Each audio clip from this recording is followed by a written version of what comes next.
ao que vamos apresentar. Tá bom? Sim. Então, a gente estava pensando em algo que fosse promover a igualdade de gênero com a ajuda dos homens. Que eu acho que a melhor de tudo é a gente conseguir esse equilíbrio. Então, a nossa proposta é trabalhar com a questão da licença paternidade, né, que hoje no Brasil são 5 dias. Posso passar aqui? Por favor. Então a gente pegou,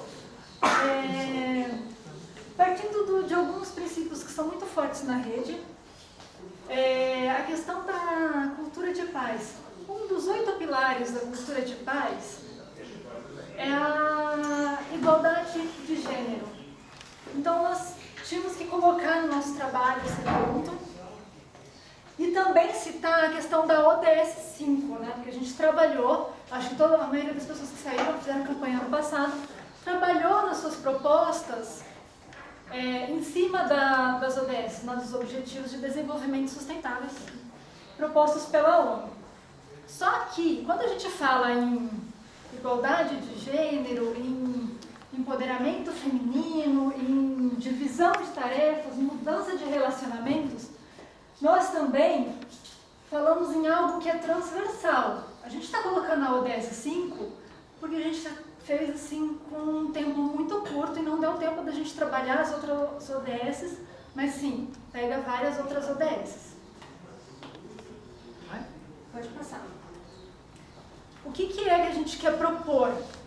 Eu acho que a gente colocou como proposta, mas hoje no Brasil a gente já vê isso muito próximo, que é essa mudança de relações das famílias, entre o homem, a mulher, a criança, o papel do pai. Ele ganhou uma importância na nossa sociedade muito grande. Só que ainda não tem, pelo poder público, ainda não temos políticas públicas fortes nesse sentido, que deem o direito do homem ter uma paternidade plena como é para a mulher, né? A gente não tem o tempo que seja, assim, digamos, satisfatório, mas é muito bom relacionado a outros países. Então, no Brasil, como eu falei, né, os homens têm 5 dias corridos de licença à paternidade, enquanto as mulheres elas têm de 4 meses a 6 meses devido ao aleitamento. E aí o que a gente vê nessa... Por que isso não muda? Por que a gente já não pode tentar trabalhar essa questão da paternidade? Ainda a política no nosso país, ela ainda vê a mulher como alguém que tem que cuidar da família, como alguém que tem que cuidar do filho. A criança, ela é única e exclusivamente aos cuidados da mulher. É óbvio que a gente já vê muitas relações diferentes, muitos homens cuidam dos seus filhos como uma mulher. Dão banho, preparam leite, trocam fralda, fazem todo o trabalho exatamente como uma mulher. Então isso são mudanças de relações, isso é uma sociedade que está evoluindo. Então eu acho interessante, a nossa proposta é justamente essa, trazer uma proposta que possa ser levada adiante, que possa ser utilizada o ano que vem, é claro que devido a um amadurecimento maior e uma conversa, né, colocar essa tese para uma ampla conversa para a gente conseguir encontrar pontos de consenso. E aí a gente colocou também um ponto muito importante, que é a Constituição Federal, que tem, na nossa Constituição de 88, ela já prevê a igualdade entre homens e mulheres, né? E aí, o quanto ela avançou desde 88? Tivemos alguns avanços, mas muito poucos. Para a mulher, ainda na questão da licença maternidade, na licença maternidade, a gente ainda evoluiu um pouco mais, né? A gente conseguiu um período maior. Mas, na questão paternidade, ainda estamos caminhando, gatinhando, na verdade, como uma criança. Então, em 2016, olha só, gente, no dia 8 de março, Dia Internacional da Mulher, olha que presente que as mulheres ganharam. 20 dias de licença paternidade. Por que no dia 8 de março? Porque é simbólico, para a mulher é importante. Se nós queremos mulheres no mercado de trabalho, como que nós vamos colocar essas mulheres no mercado de trabalho se elas têm que ser, têm que gerir uma criança, elas têm que dar à luz, têm que cuidar? Uma questão que eu acho muito importante importante que eu vou falar, já estou me atrapalhando, mas eu não posso esquecer de falar. Gente, esse negócio eu acho muito incrível, tá? Então eu fico, assim, a flor da pele, totalmente. Uma mulher, num período fértil, ela é recusada em vagas de emprego. Porque ela vai ser mãe, porque ela vai tirar 6 meses ou 4 meses de licença maternidade. Então ela é um problema para as empresas. Como que nós vamos transformar essa mulher numa solução ao invés de um problema? Como que a gente vai fazer com que uma mulher seja escolhida pela sua capacidade e não por ser uma mulher? Ou seja, excluída por ser uma mulher? Quando a gente conseguir igualar, quando uma mulher puder realmente dividir todas as tarefas de uma casa, assim como ela já divide todas as tarefas de um trabalho. Então, esse é o grande ponto, o peso da questão. E tem um outro ponto. Quando eu falo que a maternidade, ela foi estendida para empresas, até assim como os 20 dias de licença paternidade, para empresas que fazem parte daquele projeto da empresa cidadã. Então, não são todas as empresas que dão 6 meses de licença para as mulheres e 20 dias para os homens. Os homens, eles têm direito, além deles, são os que estão nessas empresas, né, que fazem parte das empresas cidadãs, e funcionários públicos. Então, assim, são poucas empresas, não é uma grande maioria das empresas que fazem parte disso. E as empresas têm incentivos fiscais para aumentarem essas licenças. Então, foram analisados 150 países. Você quer falar um nome? Pode falar, depois eu falo. Beleza. Foram analisados 150 países na questão da igualdade de gênero. Foi feito um ranking. E aí a nossa posição é 85º. Quem está em primeiro lugar? A Noruega. Ela é considerada o melhor país para as mulheres na questão de igualdade de gênero. E tem 12 semanas ali de licença paternidade. Países como a Islândia também tem direito a 3 meses de licença. Depois mais um período que pode ser dividido. Tem muitos países que trabalham muito com essa questão de ter a Alemanha também faz isso, um período longo de licença maternidade e paternidade, e eles podem decidir como que eles vão dividir isso. Tem a obrigatório, né, que é o compulsório, e tem o que você divide. E na Suécia a licença paternidade é compulsória de 3 meses a partir da data de nascimento da criança. E aí, qual foi a minha surpresa? O México tem 25 dias. A gente está aqui brigando por 20 dias ainda. Então, eles já estão evoluídos nesse sentido. E aí eu coloquei ali uma imagem que é mais ou menos pegando assim, um panorama geral. Argentina são 2 dias só. No Uruguai são 3 meses, eu fiquei muito orgulhosa, eu gosto muito do Uruguai, eu achei isso fantástico. O Uruguai evoluído mesmo. 3 meses de licença paternidade. Antes ou depois do Mujica? Viva o Uruguai. Mas evolui, um dia nós evoluiremos também, né? Vamos lá, nosso trabalho. A Suécia tem os 3 meses, o Canadá são 8 meses, o Japão tem 1 ano, a Alemanha tem de 12 a 14 meses, a Alemanha tem aquele negócio da divisão, né? Agora, tem um ponto, que é um dado da OCDE, que é o seguinte, a Coreia do Sul são 52 semanas. E 2% dos pais tiram essa licença paternidade. E segundo a OCDE, eles tiram só 2% porque eles consideram que cuidar da criança é exclusivamente da mãe. Quanto que na Suíça, 90% dos pais tiram a licença paternidade e são muito felizes com isso. A mudança na Suíça, que foi um caso que eu estudei bastante, eu achei muito interessante, porque, assim, era mesmo dificuldade, os homens não queriam tirar a licença paternidade, eles não entendiam que eles tinham que cuidar da criança como a mãe, eles achavam que era um período que eles podiam tirar férias, podia ser fazer alguma outra atividade remunerada. Foi um processo longo para que eles entendessem que sim, eles precisam compartilhar essas tarefas do lar com as mulheres, além das mulheres poderem ter tranquilidade de trabalhar, saber que o filho está bem cuidado. Ainda mudou a relação do pai com o filho e do pai com a mãe. Então, principalmente na questão de poder, né? Porque a família que a gente fala é tradicional, existe uma questão de hierarquia, de poder. Então isso muda completamente. E quando os pais se separam, eles têm a questão da guarda compartilhada como a gente tem aqui no Brasil, só que aqui no Brasil normalmente não funciona. O pai, no dia dele, pelo menos eu sei, amigas minhas contam muito isso, muito indignadas, porque no dia deles eles não querem pegar os filhos, inventam que estão doentes, que vão sair, qualquer coisa. Protege.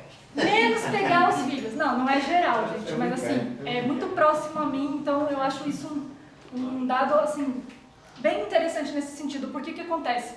Na Suíça, quando os casais se separam, a divisão continua. O pai pega o filho sempre nos dias certos dele e cuida do filho como a mãe.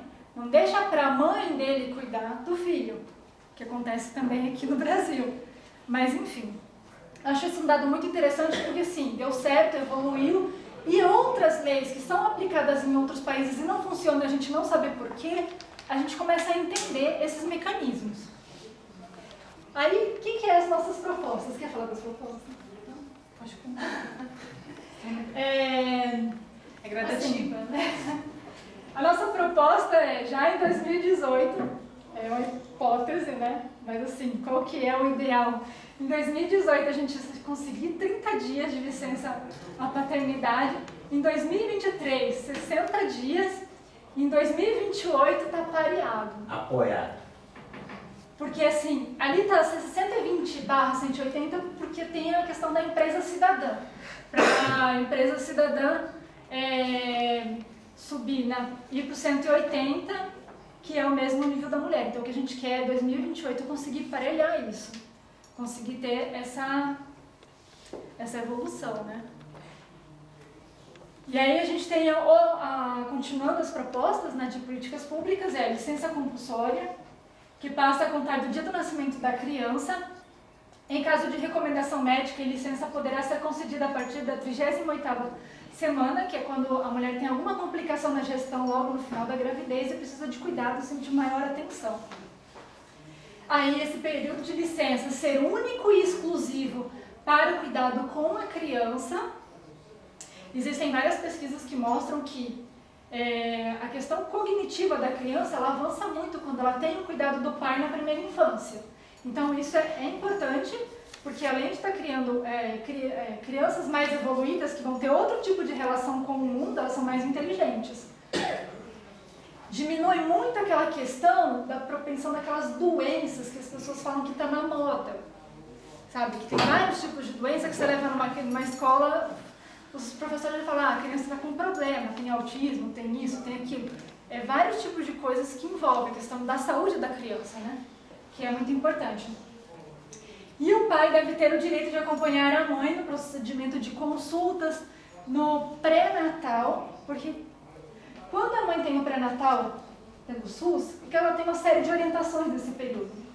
E nesse período o pai estar junto e receber as orientações no sentido de como ele vai cuidar, como que ele vai ser o pai dessa criança, um pai presente que vai estar cuidando dessa criança. Você tem que criar um entendimento dele, que esse período é o período da relação dele com a criança e do cuidado dele com a criança, assim como a mãe. Então eles já terem esse acompanhamento juntos. E o pai tem o direito na licença paternidade de um emprego assegurado, pelo menos por um período, né? Para não acontecer igual acontece com as mulheres. Passou o período ou aquele período de... fugiu a palavra? Licença. Depois as empresas mandam a mãe embora. Então aí é bem complicado. Bom, gente, a tese de modo geral é isso. Considerações. É um projeto bem progressista, mexe com a estrutura patriarcal que a gente vive no Brasil, mexe com relações de saúde, psicológica, econômica. Então, e tem tudo a ver com a rede, porque eu entendo a rede como um partido progressista e sustentável, né? Você ter a paridade entre homem e mulher para gerar e dar condições dignas de ter uma pessoa que futuramente vai ser adulta e vai estar inserida no sistema, é um excelente ponto de partida. Sim. Tá bom? Acho que é uma foto. Posso fazer uma pergunta? Tem algum projeto de lei já rodando na Câmara dos Deputados ou no Senado que leve em consideração o aumento de tempo da licença de paternidade? Já Você teve vários projetos, inclusive de ter aquela questão da divisão, 180 dias para a mulher, já ser não precisar da empresa cidadã, e dividir 60 com o pai. Desses 180 dias, como é na Alemanha, acho que é 400 e poucos dias, e eles dividem conforme a necessidade de cada um. Só que não foi para frente, né? Aí o último foi no caso que se a mãe falecesse, o pai teria direito à licença, mas também não foi aprovado. Já faz tempo isso que não foi aprovado? Porque tem um período de 1 ano, né? Sim. Acho que é ou é na mesma legislatura. Na mesma legislatura pode ser. Pode. Não Não pode. Não. Só na próxima legislatura, sim. Sim. É Já houve vários, pensar. já tentaram para 30 dias, já tentaram, para 30 dias já tinha sido muito antes de sair os 20 dias. Esses dos 180 e 60 para licença paternidade. Já teve propostas também de ser os 4 meses para homem, 4 meses para mulher, na licença paternidade e licença maternidade, mas também não foi para frente. O que eles alegam, que já é uma alegação muito antiga, quando surgiu a proposta de ser 8 dias e ficou 5 dias, que é a questão a quantidade de braços que estarão ausentes do mercado de trabalho durante um determinado período. Só que os braços masculinos importam, os femininos não importam, né? Eu posso atestar isso, que eu tenho 5 filhas e participei da vida das 5. A mais nova ainda mora comigo. E percebi durante todo esse período que as crianças que eram acompanhadas pelo pai e mãe, e o pai também, o desenvolvimento na escola é diferenciado. Com certeza. Isso, é verdade. Tem a 5 questão filhos do do ano desenvolvimento. reprodutor. Tem essa questão também do desenvolvimento na escola, que também Sim, aumenta muito. Aumenta muito. Não é só não pela minha observação que eu vi. Por isso que é aquela coisa, é transversal, porque sim, melhora muito numa questão de sociedade de segurança mesmo. para as crianças, dela se integrar mais com a escola, porque ela se sente parte, né? Sim, é verdade. Porque muda a relação da criança, a relação com o outro, né? Isso, com as outras pessoas, com os amiguinhos. A criança ela é menos violenta quando ela é criada igualmente pelo pai e pela mãe. Então tem muitos dados que já constataram em outros países mais desenvolvidos, mas lembrando que o México é 25 dias. Sim, e o nosso Outra é só coisa, 5. pensando aqui na sugestão que vocês fizeram de pais e mães, como que ficaria, os pais seriam logo depois da mãe? A mãe volta a trabalhar e o pai fica no momento? Seria mais interessante, eu acredito, porque seria um tempo maior com cuidado familiar. Essa pergunta é interessante, é pertinente, até porque assim, existem 2 tipos de licenças. A licença maternidade, 3, né? A licença maternidade, a licença paternidade e a licença parental. Então, quando você fala numa licença que é após, quando a mãe volta e aí o pai pode sair, é outro tipo de licença. Eles fazem isso na Alemanha. A mãe tira o primeiro período, depois o pai, e aí eles continuam tirando. É claro que diminui os rendimentos da família, né? Mas eles preferem. Muito interessante. Porque já é cultural na Alemanha isso. Então é bem diferente. Porque a licença maternidade e a licença paternidade, ela subentende-se que é logo no nascimento da criança. Deixa eu falar uma coisinha também. Tem na minha frente? Não, pode continuar, pode passar. Eu não vi, desculpa. A McKinsey está fazendo todo um trabalho que fala que o crescimento da economia mundial vai se dar no futuro pela inserção da mulher no mercado de trabalho. Parece um negócio meio antigo. E eles avaliam que todo o ganho de produtividade vem disso. E eles estão fazendo diversas políticas públicas que deveriam ser implementadas para garantir a igualdade de competição no mercado de trabalho, para conseguir trazer a mulher para o mercado de trabalho. Eu acho que também é uma fonte bem interessante para depois sustentar uma proposta de lei para ser colocada pelos nossos. Exatamente. Na casa de 53% já. E detalhe, né, a gente está indo para 2018 e ainda estamos discutindo O aumento das mulheres no mercado de trabalho. Gente, isso parece tão antigo, né? Eles falam que pode mudar a inserção de 1 bilhão de mulheres no mercado de trabalho. Muita mulher.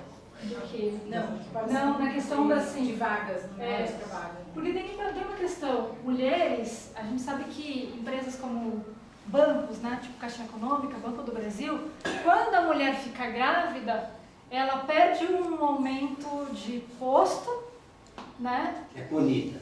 É como se fosse uma punição. Então, quando você equipara homem e mulher, tem as mesmas obrigações que a criança, você está tirando o peso da mulher de ter filhos e abdicar da carreira. Né? Porque é isso que as mulheres fazem. Muitas mulheres falam, não, eu vou deixar meu trabalho e vou cuidar do meu filho. Alguém tem que cuidar, né? Exatamente. Mas essa questão empresarial também acontece com os jovens que estão na fase de prestar o serviço militar. Né? Eles também, Sim, também não são aceitos. Sim, exatamente. Aí nem sei se é tanto porque é mulher, mas é porque pode ser mãe, né? A possibilidade da Então, maternidade. Né? qual que é o período fértil da mulher, né? Hoje, de 60, 15 a 45, 50 anos. Como que uma mulher fica desse período, assim, trabalhando em subemprego, sem carteira assinada e não podendo ter uma perspectiva de carreira, né? Porque é limitado, para a maioria das mulheres é muito limitado. Mas você acha que o ano que vem a gente consegue 30 dias? Licença Olha, maternidade? eu Licença acho que paternidade? Mas, junto... Percebe-se que hoje as mulheres ocupam muito pouco espaço, tanto no mercado de trabalho, como também sendo como representantes.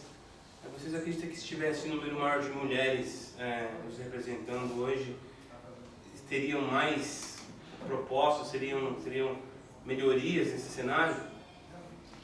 Com certeza. Mulher tem que fazer lei com Quantos mulheres. por cento hoje existe de mulheres que ocupam cargos públicos como legisladora? Eletivo, 9%. 9%? Num país onde tem quase 53% da população é feminina. A representatividade é quase nula. E no funcionalismo público concursado? Não tem esse dado. Mas é algo interessante de se levantar. Porque ali é mais democrático, né? Ali entra quem tira melhor, quem sai melhor, né? Independentemente de gênero, etnia. É difícil até né? mulher votar em mulher. Por isso que a gente precisa dos homens, para quebrar esses estigmas, esses paradigmas. Mas só porque a mulher não é que ela é frágil. Maternidade não fragiliza, ao contrário, eu fiquei muito mais forte depois de ser mãe. Mas ela é vista sim, né? Voto no homem, mas não voto na mulher. Então, mas eu vejo com frequência a mulher dizendo assim, mas mulher não tem muito jeito para política. É porque a sociedade é machista. Ela não aprendeu, são os homens que são ela foi machistas. educada a pensar desse modo. Então, lógico, mas Sim, então a gente tem que quebrar. Mas olha só, faz um cenário, vamos pensar no cenário que a gente vê político hoje. Então uma mulher prefere votar num cara que ela sabe que é político, que já tem antecedentes, do que numa mulher que está se colocando como uma renovação, alguém que vai te representar. Sim, as mulheres preferem votar no cara corrupto. Aí surge o PEC 181, por exemplo.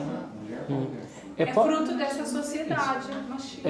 Eu queria colocar uma pergunta que talvez ajudasse a gente a reverter esse quadro de uma forma mais, às vezes, negociável. Há um tempo atrás, eu trabalhei com uma clínica de reabilitação neurológica dentro da universidade onde eu lecionava. E nós tínhamos um número de crianças com paralisia cerebral ou com déficit de aprendizado ou com, por exemplo, sensibilidade ao toque, que é uma coisa que é pouco explorada. O que é a sensibilidade ao toque? Uma criança ela acabou de nascer e ela precisa, por exemplo, passar por um procedimento invasivo, como, por exemplo, uma cirurgia. Essa criança ela se torna, na maioria dos casos, sensível ao toque. Significa que quando a mãe pega no colo, quando o pai pega no colo, aí que a criança chora. E isso faz com que atrapalhe o sono do pai, o sono da mãe e etc. Às vezes, e aí uma sugestão que pode ser pensada, de ter um regime diferenciado quando tem uma criança nessa situação. Porque não vai adiantar o pai pegar 5 dias, porque ele não vai conseguir dormir. Não, e ainda é o maior caso de separações só para vocês verem, na clínica onde a gente atuava, era em torno de 90% das mães eram separadas. Os pais não aguentavam ficar com uma criança que chorava o tempo todo. Mas deixava com a mãe. Deixava com a mãe e ia embora. Simples assim. Simples assim. Por quê? Porque aí assim, eu cheguei a entrevistar um dos pais que foi ao contrário. A mãe abandonou a criança e o pai ficou. E aí era exatamente o ponto. O pai ficava, primeiro, a criança chora o tempo todo. Qualquer coisa que toque a pele da criança, a criança ela tem o sentimento de que aquela agressão vai voltar. Por exemplo, uma criança precisou de um respirador, então vai se enfiar uma tráqueo na criança. A prescrição normal é midazolam, que na verdade só deixa a criança mole, não tira a dor. Então a criança sentiu a dor. Então às vezes, nesses casos talvez seja mais fácil. Ou esses pais, essas mães precisam de um prazo maior. Porque o tratamento de sensibilidade à dor vai demorar pelo menos 1 ano de estímulos fisioterápicos na criança. Então, a mãe ou o pai precisa de tempo para dormir e levar a criança no fisioterapeuta. E precisa revezar entre eles, porque a qualquer momento a criança pode ter essa crise de choro e aí tem um problema. Porque assim, tem gente que fala, deixa chorando. Não, a criança tem problema neurológico. Então ela pode estar sufocando, então a pessoa tem que acordar. E como que eles conseguiriam revezar, né? Como que seria possível fazer esse revezamento se esse pai tivesse um tempo maior? Então, às vezes, pode ser que, e aí eu acredito por conta aí de volta dos parlamentares da área da saúde, né? A famosa, o povo do jaleco. Aprovar alguma lei nesse viés para esse tipo de situação pode ser uma abertura. Sim. Né? Uma sugestão que pode ser discutida, principalmente com os nossos parlamentares, não só nessa gestão, mas na próxima, de entender isso, às vezes pegar a legislação, se não foi submetido, submeter algo nesse sentido, de permitir que essas mães e esses pais sejam os primeiros a experimentar. E aí a gente tem uma porcentagem bem menor, um impacto financeiro, né, na economia bem menor, então talvez seja um caminho, não sei, uma sugestão aí. O Marcos queria falar? Eu vou pedir perdão se eu parecer um pouco chato, mas eu já quero deixar de antemão registrado que eu não sou contra a nada do que vocês estão colocando, muito pelo contrário. Eu acho que essas ideias progressistas elas têm que ser defendidas mesmo. Você citou o exemplo da Suécia, e foi justamente quando você disse Suécia, que acendeu um sinalzinho de alerta aqui. Só para a gente ter por base o que a gente está discutindo hoje, tanto de igualdade de gênero como aborto, a Suécia em 1938 já tinha isso resolvido. Então eles são um país muito vanguardista. E tanto eles como os países da área da OCDE, que foram os países que vocês citaram, os estudos que vocês pegaram dados, por eles serem, primeiro, países desenvolvidos, não só economicamente, socialmente também, eles estão passando por um momento, principalmente de transição demográfica, muito agudo. E muita dessa transição demográfica que eles estão passando é fruto de políticas públicas que foram adotadas anteriormente. Eu não sei se malogradas ou não, mas isso impacta no fato que eles estão querendo fazer uma mudança. Então, minha pergunta, porque isso que vocês estão expondo vai servir de orientação para fomentar, para a gente formar uma política pública. Então, duas perguntas. Primeiro,